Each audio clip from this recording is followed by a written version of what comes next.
சித்ரா பௌர்ணமி சித்தர் வழிபாட்டு. நம்முடைய மரபில் ஆதியில் இந்த நாள் சித்தர் பௌர்ணமி என்றே அழைக்கப்பட்டது. பின்னாளிலேதான் மருவி சித்ரா பௌர்ணமியானது. இந்த சித்ரா பௌர்ணமி அன்றுதான் இறையருளை வழங்குவதற்காக சித்தர்கள் பல்வேறு வடிவங்கள் எடுத்து பூமிக்கு வருவதாக கோரக்கர் தனது மலை வாடகம் நூலில் கூறுகிறார். மற்றைய நாளை விட தெய்வீக சக்தி மிக்க மலைகளுக்கு சித்ரா பௌர்ணமியில் சக்தி அதிகரிக்கும். குறிப்பாக சித்தர்களின் அருளை நாம் தியானத்தால் அல்லது ஆழ்ந்த தவத்தால் பெற முடியும். சித்ரா பௌர்ணமி வழிபாட்டின் மிக முக்கிய அம்சமாக சித்தர்களின் அருளை பெறுவது முக்கியமாக வலியுறுத்தப்பட்டுள்ளது. நமக்கு மட்டுமல்ல, சித்தர்களுக்கும் சித்ரா பௌர்ணமி முக்கியத்துவம் வாய்ந்த நாளாகும். பொதுவாக சித்ரா பௌர்ணமி தினத்தன்று பூமியிலிருந்து ஒருவித உப்பு கிளம்பும். அந்த உப்புக்கு பூமிநாதன், பூநீரு என்று பெயர். இந்த உப்பு அதிக சக்தி தரக்கூடியதாகும். இதை சித்தர்கள்தான் கண்டுபிடித்து உலகத்துக்கு தெரிவித்தனர். சித்ரா பௌர்ணமி தினத்தன்று அந்த உப்பின் சக்தியை பெறுவதற்காகவே சித்தர்கள் பல இடங்களில் தோன்றுவது உண்டு. மேலும் பல முக்கிய தலங்களில் உள்ள இறைமூர்த்தங்களை வழிபடுவதற்காக சித்தர்களும் வருவார்கள். அந்த வகையில் நம்பிமலை, கொல்லிமலை, பொதிகை மலை, தீர்த்தமலை, திருவண்ணாமலை, சதுரகிரி மலை, இலங்கையில் கதிர்காமம், கபிலவத்தை, வேலோடு மலை உள்பட பல்வேறு மலைகளில் சித்தர்களும் வலம் வருவார்கள். இறைவனின் அருளை பெறுவதற்காக சித்தர்கள் பல்வேறு வடிவங்கள் எடுத்து வருவதாக நம்பப்படுகிறது. வண்ணத்து பூச்சியாக, நாகங்களாக, ஏதோ விலங்காக அல்லது மனிதர்கள் போலவே சித்தர்கள் வலம் வருவார்கள். அந்த சமயத்தில் நாமும் சென்றால் நமக்கு இறையருளும் சித்தர்களின் அருள் ஆசியும் கிடைக்கும். எனவேதான் கிரிவல தலங்களில் உள்ள சித்தர்களின் ஜீவ சமாதியை சித்ரா பௌர்ணமி தினத்தன்று தவறாமல் வழிபட வேண்டும் என்று நமது மூதாதையர்கள் அறிவுறுத்தியுள்ளனர். சித்தமலைகளில் ஏற்கனவே நிறைய சித்தர்களின் அருள் உள்ளது. சித்ரா பௌர்ணமி தினத்தன்று மற்ற இடங்களில் உள்ள சித்தர்களும் நம்பிமலைக்கு வந்து பூதநாராயண சித்தர் தலைமையில் ஒன்று கூடி உலக மாற்றங்களை பற்றி முடிவெடுப்பார்கள் என கோரக்கர் மலைவாடகம் என்ற நூலில் கோரக்கர் பெருமான் சொல்கிறார். ஆகையால் செல்பவர்கள் ஈசன் பெயருடன் சித்தர்களையும் நினைத்து வழிபட்டால் நன்மைகள் உண்டாகும். பொதிகை மலையில் அகத்தியரை சித்ரா பௌர்ணமி தினம் வழிபட்டால் சிவபெருமானின் திருவடியை மிக எளிதாக சென்றடைய முடியும் என்பார்கள். அதுபோல மதுரையில் ஒவ்வொரு சித்ரா பௌர்ணமி தினத்தன்றும் இந்திரனே நேரில் வந்து சொக்கநாதரை பூஜித்து வழிபடுவதாக சொல்வார்கள். அந்த சமயத்தில் மதுரை சொக்கநாதரை நாமும் வழிபட்டால் இந்திரனின் அருளாசி பெற முடியும். சித்ரா பௌர்ணமி தினத்தன்று சித்திரை நட்சத்திரமும் பௌர்ணமி திதியும் சேர்வதால் கடலில் நீராடுவது மிகவும் நல்லது என்று நம் முன்னோர்கள் கணித்து உள்ளனர். கடலில் நீராடினால் இதுவரை சம்பாதித்த பாவங்கள் அனைத்தையும் கரைத்து விடலாம் என்பது ஐதீகம். அன்றைய தினம் கடலில் புனித நீராட வருபவர்களுக்காக சித்தர்கள், ரிஷிகள் தயாராக காத்திருப்பார்கள் என புராணங்களில் குறிப்பிடப்பட்டுள்ளது. எனவே கடலில் புனித நீராடினால் சித்தர்களின் ஆசி பரிபூரணமாக நமக்கு கிடைக்கும். தஞ்சை பெரிய கோவிலில் பௌர்ணமி தினம் சித்ரா பௌர்ணமி விழாவை சித்தர் பெருவிழா என்றே நடத்துவார்கள். இதையொட்டி நந்தி எம்பெருமானுக்கும் கருவூராருக்கும் சிறப்பு அபிஷேக ஆராதனைகள் நடைபெறும். அன்னதானமும் செய்வார்கள். இதில் பங்கேற்றால் சித்தர் பெருமான் கருவூராரின் அருளை பெறலாம். சித்தர்கள் பெரும்பாலும் ஏழை எளியவர்களின் பசியை போக்க அன்னதானம் செய்யுங்கள் என்பதையே வலியுறுத்தி உள்ளனர். எனவே முடிந்தால் சித்ரா பௌர்ணமி அன்று அன்னதானம் செய்யுங்கள். இல்லையெனில் எங்காவது அன்னதானத்துக்கு உதவி செய்யுங்கள். சித்ரா பௌர்ணமியை முன்னிட்டு சதுரகிரியில் கணக்கில் அடங்காத சித்தர்களை தரிசனம் செய்ய முடியும். குறிப்பாக கோரக்கர் சித்தரை நினைத்து தியானம் செய்தால் நிச்சயமாக அவரது தரிசனத்தை சதுரகிரியில் பெற முடியும். சதுரகிரியில் சித்தர்களின் முக்கிய ஆசியாக நமக்கு நல்ல உடல் நலம் கிடைக்கும். 16 வகை பேறுகளில் ஒன்று நோயின்மை. சித்ரா பௌர்ணமி வழிபாட்டுக்கும் நோயின்மைக்கும் நெருங்கிய தொடர்பு இருப்பதாக சித்தர்கள் கண்டுபிடித்து கூறியுள்ளனர். எனவே எந்த அளவுக்கு நாம் முழு மனதுடன் சித்தர்களை வழிபடுகிறோமோ அந்த அளவுக்கு நன்மைகள் கிடைக்கும். திருச்செங்கோடு அர்த்தநாரீஸ்வரர் ஆலயத்திலும் கிரிவலத்தின் போது சித்தர்களின் அருளை பெறலாம். திருச்செங்கோடு மலையானது ஓங்கார வடிவில் அமைந்தது. எனவே அங்கு சித்தர்கள் அருள் அதற்கேற்ப கிடைக்கும். நாகை மாவட்டம் எட்டுக்குடி முருகன் கோவிலில் 18 சித்தர்களில் ஒருவரான வால்மீகி சித்தர் அடங்கியுள்ளார். சித்ரா பௌர்ணமி தினத்தன்று சிறப்பு பூஜைகள் நடைபெறும். அதில் பங்கேற்றால் திருமண பாக்கியம் கிடைக்கும் என்கிறார்கள். ஆலயங்களில் மட்டுமின்றி சித்ரா பௌர்ணமி தினம் ஜீவ சமாதிகளிலும் சிறப்பு பூஜைகள் நடைபெறும். உங்களுக்கு அருகில் உள்ள ஏதாவது ஒரு சித்தரின் ஜீவ சமாதிக்கு சென்று வழிபாடு செய்தால் சித்ரா பௌர்ணமி வழிபாட்டுக்குரிய அனைத்து பலன்களையும் நிச்சயம் பெற முடியும். சிங்கம்புணரியில் புகழ்பெற்ற முத்து வடுகநாதர், ஜீவசமாதி அமைந்துள்ளது.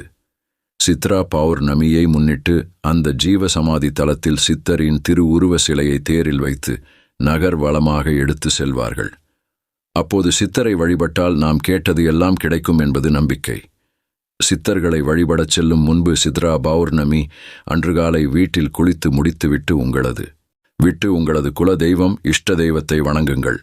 முடிந்தவர்கள் சர்க்கரை பொங்கல் நைவேத்தியம் செய்து வழிபடுவது நல்லது. மாலையில் சந்திரனை பார்த்துவிட்டு ஜீவ சமாதிக்கு சென்று வழிபடுங்கள், அல்லது சித்தர்களை நினைத்தபடி கிரிவலம் வாருங்கள். உங்களது தேடல் உண்மையாக இருந்தால் நிச்சயம் சித்தர்களின் அருளை பெற முடியும். சித்தர்களை குருவாக வணங்க தமிழ் மூலமந்திரங்கள். இதை பௌர்ணமி தோறும் சித்தர் ஒன்றுக்கு மூலமந்திரம் 16 முறை விதம் கூறி வரவும் அனைத்து காரியம் சித்தி அடையும். சித்தர்கள் காயத்ரி என்பது சமீப காலத்தில் உருவானவை, ஆனால் பீஜங்களோடு கூடிய கீழ்கண்ட தமிழ் மந்திரங்களில் சுவடிகளில் காணப்படுபவை. இவற்றின் சக்தி அளவிடற்கரியது. பயன்படுத்துவோருக்கு மட்டுமே கிடைக்கும். நந்தீசர் மூல மந்திரம். ஓம் ஸ்ரீம் லம் ஸ்ரீ நந்தீச சித்த சுவாமியே போற்றி. அகத்தியர் மூல மந்திரம். ஓம் ஸ்ரீம் க்ரீம் ஸ்ரீ அகத்திய சித்த சுவாமியே போற்றி. திருமூலர் மூல மந்திரம். ஓம் ஸ்ரீம் கெம் ஸ்ரீ மூலநாத சித்த சுவாமியே போற்றி. போகர் மூல மந்திரம். ஓம் ஆம் ஊம் ஸ்ரீ மகாபோகர் சித்த சுவாமியே போற்றி. கோரக்கர் மூல மந்திரம். ஓம் ஸ்ரீம் க்ளம் ஸ்ரீ கோரக்க சித்த சுவாமியே போற்றி. தேரையர் மூல மந்திரம். ஓம் ஸ்ரீம் லபம் நசீம் ஸ்ரீ தேரைய சித்த சுவாமியே போற்றி. சுந்தரானந்தர் மூல மந்திரம். ஓம் ஸ்ரீம் ஆம் ஊம் ஸ்ரீ சுந்தரானந்த சித்த சுவாமியே போற்றி. புலிப்பாணி மூல மந்திரம். ஓம் ஸ்ரீம் க்ளீம் ஸ்ரீ புலிப்பாணி சித்த சுவாமியே போற்றி. பாம்பாட்டி சித்தர் மூல மந்திரம். ஓம் ஸ்ரீம் வசி ஸ்ரீ பாம்பாட்டி சித்த சுவாமியே போற்றி. காகபுசண்டர் மூல மந்திரம். ஓம் ஸ்ரீம் லம் ஸ்வம் ஸ்ரீ காகபுசண்ட சித்த சுவாமியே போற்றி. இடைக்காடர் மூல மந்திரம். ஓம் ஸ்ரீம் ருணம் ஸ்ரீ இடைக்காட்டு சித்த சுவாமியே போற்றி. சட்டைமுனி மூல மந்திரம். ஓம் ஸ்ரீம் சம்பம் சட்டைமுனி சுவாமியே போற்றி. அகப்பே சித்தர் மூல மந்திரம். ஓம் ஸ்ரீம் சௌம் ஸ்ரீ அகப்பே சித்த சுவாமியே போற்றி. கொங்கணவர் மூல மந்திரம். ஓம் ஸ்ரீம் நசீம் ஸ்ரீ கொங்கண சித்த சுவாமியே போற்றி. சிவவாக்கியர் மூல மந்திரம். ஓம் ஸ்ரீம் லம் ஸ்ரீ சிவவாக்கிய சித்த சுவாமியே போற்றி. உரோம ரிஷி மூல மந்திரம். ஓம் ஸ்ரீம் கிளம் ஸ்ரீ உரோம ரிஷி சுவாமியே போற்றி. குதம்பை சித்தர் மூல மந்திரம். ஓம் ஸ்ரீம் சம் ஸ்ரீ குதம்பை சித்த சுவாமியே போற்றி. கருவூரார் மூல மந்திரம். ஓம் ஸ்ரீம் வம் லம் ஸ்ரீ கருவூர் சித்த சுவாமியே போற்றி. சித்ரா பௌர்ணமி சிறப்புகள். சித்ரா பௌர்ணமி அன்று திருவண்ணாமலை அருணாச்சலத்தை கிரிவலம் செய்ய லட்சக்கணக்கில் மக்கள் திரளுவார்கள். அவர்களோடு தேவர்களும் சித்தர்களும் ஞானிகளும் சூட்சுமமாக மலையை வலம் வருகிறார்கள் என்பது ஐதீகம். இராஜபாளையம் அயன்குளங்கொண்டான் அங்காள பரமேஸ்வரி ஆலயத்தில் சித்ரா பௌர்ணமியை ஒட்டி நடக்கும் சக்தி. பூஜையில் பூசாரிகள் சாமியாடி 2 வாள்களை குடத்தின் மீது வைத்து அந்தரத்தில் நிறுத்துவார்கள். இதை அழகு பூஜை என்கிறார்கள். சித்ரா பௌர்ணமி அன்று காஞ்சி வரதனை பிரம்மதேவன் பூஜிப்பார். பிரம்மன் வரதனுக்கு நிவேதிக்கும் பிரசாதம் கமகமவென மனம் வீசுமாம். உண்ட திருப்தியை வரதனின் வதனத்தில் காணலாம் என்கிறார்கள் பட்டர்கள். சித்ரா பௌர்ணமி அன்று ஈசனுக்கு சுத்தாண்ணம் எனப்படும் வெண்சோற்றில் நெய் கலந்து படைத்தால் நம் இல்லத்திலே லட்சுமி கடாட்சம் தாண்டவமாடுமாம். சித்ரா பௌர்ணமி அன்று பூமியிலிருந்து தோன்றும் பூமிநாதம் எனும் உப்பு நோய்களை தீர்க்கும் என்றார்கள் சித்தர்கள். ஆகவே அச்சமயத்தில் கிரிவலம் செய்வது உடல் நலத்துக்கு உகந்தது என்பார்கள். ஆதிசங்கரர் ஜெயந்தி, இராமானுஜர் சாத்துமுறை, சித்திரகுப்தர் திருக்கல்யாணம், ஸ்ரீரங்கத்தில் கஜேந்திர மோட்ச சேவை ஆகியவை சித்ரா பௌர்ணமி அன்று அமோகமாக கொண்டாடப்படும் வைபவங்கள். சித்திரை நட்சத்திரமும் பௌர்ணமி திதியும் கூடுவதால் கடலில் நீராடுதல் நன்று. இது கர்ம வினைகளை அறுக்கும் என்பது சித்தர்களின் திண்ணமான வாக்கு. தேனி மாவட்டத்தை அடுத்து தமிழக கேரள எல்லையில் 5000 அடி உயரமான மலை மீது மங்களதேவி கண்ணகி கோயில் உள்ளது. இது சித்ரா பௌர்ணமி அன்று ஒரு நாள் மட்டுமே திறந்திருக்கும். திருக்குற்றால மலை மீதுள்ள சித்ரா நதி உற்பத்தியானது இதே நாளில்தான். சித்ரா பௌர்ணமி அன்றுதான் மதுரை சோமசுந்தர பெருமானை தேவேந்திரன் பொற்றாமரை மலர்களால் அர்ச்சித்தான். உளுந்தூர் பேட்டைக்கு அருகே கூவாகத்தில் அரவான் களப்பலி உற்சவம் திருநங்கைகளால் சித்ரா பௌர்ணமி தினத்தன்று கொண்டாடப்படுகிறது. உலகெங்கிலும் இருந்து திருநங்கைகள் இந்நாளில் கூவாகத்தில் ஒன்று திரளுவர். சித்ரா பௌர்ணமி அன்று மதுரை கள்ளழகர் வைகை ஆற்றில் இறங்கி மண்டூக மகரிஷிக்கு அருள் செய்யும் வைபவம் நடக்கிறது. கும்பகோணத்துக்கு அருகே திருக்கோடிக்காவல் ஆலயத்தில் சித்ரா பௌர்ணமி தினத்தன்று சித்திரகுப்தனுக்கும் யம் தர்மராஜனுக்கும் விசேஷ பூஜைகள் நடைபெறுகின்றன. காஞ்சிபுரம் சித்திரகுப்தன் ஆலயத்தில் கருவறையில் சித்திரகுப்தன் பிரதானமாக வீற்றருள்கிறார். கேதுவின் அதிதேவதையாக விளங்கும் இவருக்கு சித்ரா பௌர்ணமி அன்று விசேஷ வழிபாடுகள் நடக்கின்றன. குற்றாலத்தில் உள்ள செண்பகாதேவிக்கு சித்ரா பௌர்ணமி அன்று சிறப்பு ஆராதனைகள் நடத்தப்படும். அப்போது சந்தன வாசனையோடு கூடிய மழை பெய்யும் என்பது நம்பிக்கை. நாமக்கல் கொல்லிமலை அரப்பளீஸ்வரர் ஆலயத்தில் சித்ரா பௌர்ணமி தினத்தன்று சித்தர்கள் நீராடிய பொய்கை ஆலய தீர்த்தமான சரபேஸ்வர தீர்த்தத்தில் கலப்பதாகவும் புராணங்கள் கூறுகின்றன. சீர்மிகு வாழ்வருளும் ஸ்ரீ சித்திரகுப்தர் இன்று சித்திரா பௌர்ணமி தேவலோகத்தில் மக்களின் பாவ புண்ணியங்களை கணக்கெடுக்கும் பணிக்காக புதிதாக ஒருவரை படைக்க ஈசன் யோசித்த போது பார்வதி தேவி பலகையில் வரைந்த அழகான படத்தை பார்த்து மகிழ்ந்த பெருமான் அந்த சித்திரத்துக்கு உயிர் கொடுத்தார். சித்திரத்திலிருந்து உருவானதால் சித்திரகுப்தன் என பெயர் பெற்றார். இந்திரன் கதை. தேவர்கள் தலைவனான இந்திரனுக்கு அகலிகையின் சாபத்தால் நேர்ந்த குழந்தை இல்லை என்னும் குறையை தீர்க்க இந்திரனும் அவன் மனைவி இந்திராணியும் சிவபெருமானை நோக்கி கடுமையான தவம் இருந்தார்கள். பத்தினி கொடுத்த சாபத்தை மாற்ற தன்னால் முடியாதே, இந்திரனுக்கு நேரடியாக பிள்ளை பேறு தர முடியாதே என சங்கடப்பட்ட சிவபெருமான் இந்திரனின் அரண்மனையில் இருந்த காமதேனுவின் கருப்பையில் சித்திரகுப்தனை புகச் செய்தார். சிவபெருமான் அந்த பசுவுக்கு குழந்தையாக பிறந்தார் சித்திரகுப்தர். இந்திரனும் இந்திராணியும் குழந்தை கிடைத்ததால் மகிழ்ச்சி அடைந்தனர். பிறக்கும்போதே கையில் ஏடும் எழுத்தாணியும். தன் கணக்கு பிள்ளை பதவியை மறக்காத குழந்தையாக பிறந்தார். சித்திரை மாதம் சித்திரை நட்சத்திரத்தில் பிறந்ததால் அவருக்கு சித்திரா புத்திரன் என பெயரிட்டார்கள். இந்திரனும் இந்திராணியும் புத்திசாலியாகவும் தீர்க்கதரிசியாகவும் இருக்கும் தன் மகன் சித்திரகுப்தனை தன் தளபதி யமனின் உதவியாளனாக இருக்கட்டும் என்று சொல்லி அனுப்பி வைத்தார். சிவபெருமான் மனிதர்களின் பாவ புண்ணிய கணக்குகளை சரியாக எழுதி வைத்து அவர்களுக்கு எப்படிப்பட்ட நன்மைகள் அல்லது தண்டனைகள் கொடுக்கலாம் என யமனுக்கு யோசனை சொல்லும் கௌரவத்தையும் கொடுத்தார்.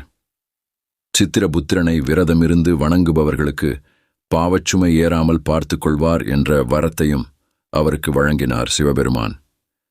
எனவே சித்ரா பௌர்ணமியில் சித்திரபுத்திரனை விரதமிருந்து வணங்கினால் பாவச்சுமை குறையும், புண்ணிய பலம் கூடும். சித்திரகுப்தனாரின் திருமண நாள் சித்திரை பௌர்ணமியாகும். அவரது திருமண நாளான சித்திரா பௌர்ணமி என்று பொங்கலிட்டும் கிரிவலம் வந்தும் இறைவனை வழிபடும்போது சித்திரகுப்தனை மனதில் நினைத்து நாங்கள் மலையளவு செய்த பாவங்களை கடுகளவாகவும் கடுகளவு செய்த புண்ணியத்தை மலையளவாகவும் எழுதிக்கொள் என வேண்டி வழிபடுவது வழக்கம். புனித நதிகளில் நீராடியும் நமது பாவங்களை போக்கிக் கொள்ளலாம். அன்று கடலில் நீராடுவது மிகவும் சிறப்பானது. அன்றைய தினம் கடலில் நீராடுபவர்களின் பாவங்களை கழித்தும் சிலவற்றை தாமே ஏற்றுக்கொள்ளவும் அங்கே பிரசன்னமாகியுள்ள பித்ருகள், மகரிஷிகள், சித்த புருஷர்கள், யோகியர்கள் தயாராக இருப்பார்களாம். இதுவரை செய்த பாவங்களுக்கு இந்த எண்ணெய் குளியலுடன் முழுக்கு போட்டு விடுகிறேன் எனச் சொல்லி நல்லெண்ணெயை தேய்த்து குளித்து விட வேண்டும். இதற்கு கைமேல் பலன் உண்டு. ஆயுள் பாவ தோஷங்கள், கடன்கள், வழக்குகள் போன்ற கெட்ட பலன்கள் நீங்க இவரை வழிபடுவதால் நல்ல பலன்கள் கிடைக்கும் என்பதில் ஐயமில்லை. இத்தகைய சக்தி வாய்ந்த சித்திரகுப்தருக்கென்று தனிக்கோயில் பழமை வாய்ந்த அற்புத திருக்கோயில் காஞ்சிபுரத்தில் மட்டுமே உள்ளது.